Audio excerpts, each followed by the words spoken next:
लगता है जब तक पैशन न हो तब तक ये काम कोई कर नहीं सकता। संदीप परब और उनके बाकी जो सभी उसके साथी हैं वो पैशन के वास्ते ये काम कर सकते हैं। डेफिनेटली मैं उनका बहुत आभारी भी हूँ क्योंकि उन्होंने उनका काम हमारे मापसा शहर में स्टार्ट किया। At least started with one city जो रोड साइड पे डिस्ट्रीब्यूट रहते थे, मेंटली पेशेंट जीएमसी के बाहर रहते थे, इन लोगों को सहारा देने का काम जीवनानंद संस्था ने किया। इसलिए मैं उनका बहुत बहुत आभार व्यक्त करता हूँ गोवा सरकार की तरफ से, गोवा के लोगों की तरफ से। मैं ये कहूँगा कि रोड साइड डिस्ट्रीब्यूट हो या बाकी इस तरह से जो मेंटली इल बाकी सभी पेशेंट्स, खास करके हमें रोड साइड पे या अस्पताल के बाहर क्यों मिलते हैं, ये पहला प्रश्न चिन्ह है। ज़्यादातर फैमिली उन्हें बाहर फेंक देती है, ये कहना ही उचित रहेगा मुझे लगता है, क्योंकि उन्हें कोई केयर नहीं करता है, उन्हें कोई केयर नहीं लेता है, वो बोझ बन के उनके ऊपर रहता है। इसलिए कोई देखे या न देखे उनको छोड़ देते हैं।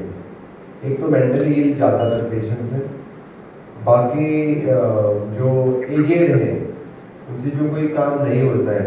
ये बहुत ये लगा कि मिलिट्री रिटायर्ड पर्सन ऑल्सो इस तरह के सिचुएशन में मिलना बहुत बुरी बात है। मैं ये बोलूँ, लेकिन मैं एक बात जरूर कह सकता हूँ कि happiness index of the Goa is very high. खुद गोवा का कोई गोवन लोग आपको 99% इस तरह से, मैं 100% भी कह सकता हूँ कि, बट मैं ये कहूँगा कि 99% जो ओरिजिनल गोवन आपको कभी रोड साइड डिस्ट्रीब्यूट नहीं मिलेगा, ये मैं दावे के साथ कह सकता हूँ।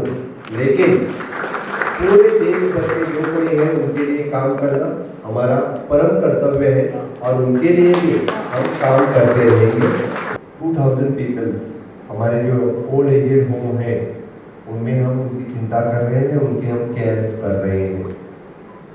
बिसाइड दिस जो एनजीओ इस तरह से जो सीनियर सिटीजन की केयर करते हैं उनके लिए फुल्ली फंडिंग, पर डे पर पर्सन पर मंथ पर पर्सन, इसके हिसाब से सरकार उनके लिए फंडिंग भी करती है। जो एनजीओ उनके लिए काम करते हैं, at present approximately 6 to 7 NGOs they are working especially for the senior citizens. The Government of India under the Social Justice Ministry, Government of India support इस तरह से जो NGOs काम कर रहे हैं इनके लिए भी सपोर्ट पूरे भारत सरकार भी अपनी तरफ से कर रहे हैं। और निश्चित रूप से जीवन आनंद जैसे एनजीओ जो देश भर में काम कर रहे हैं, इन्हें आगे आने की ज़रूरत है। मैं इसीलिए बता रहा हूँ कि I started my career through the NGO only. The Sai life care is my own NGO, it is working for the AIDS awareness in the migrant labor, AIDS awareness in the truckers, AIDS awareness in the prostitutes। इसके लिए मेरी संस्था काम कर रही है। Education और women and child जो एनजीओ आज भी मेरी एनजीओ, मैं I started my NGO in 1996 when I started my career. And तब मुझे अभी भी याद है, मैं खुद होके सर्वे करने के लिए माइग्रेंट के बीच में मैं गया था। मैंने खुद सर्वे फॉर्म उनके भरे हैं और खुद सर्वे फॉर्म भर के we are given for that time of AIDS control society of the Goa.